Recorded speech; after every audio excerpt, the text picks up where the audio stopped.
The National Weather Service in Grand Forks has issued a severe thunderstorm warning for southeastern Benson County in northeastern North Dakota, northwestern Nelson County in northeastern North Dakota, southeastern Ramsey County in northeastern North Dakota, northeastern Eddy County in northeastern North Dakota, until 1:30 p.m.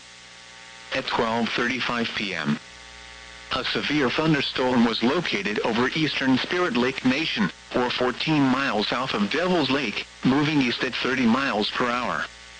Hazard, 60 miles per hour wind gusts and quarter-size hail. Source, radar indicated. Impact, hail damage to vehicles is expected. Expect wind damage to roofs, siding, and trees. This severe thunderstorm will be near Warwick around 12:40 p.m. Kmart around 12:55 p.m. Stop Lake around 1:10 p.m. Other locations in the path of the severe thunderstorm include Doyen, Bartlett, and Lakota. For your protection, move to an interior room on the lowest floor of a building.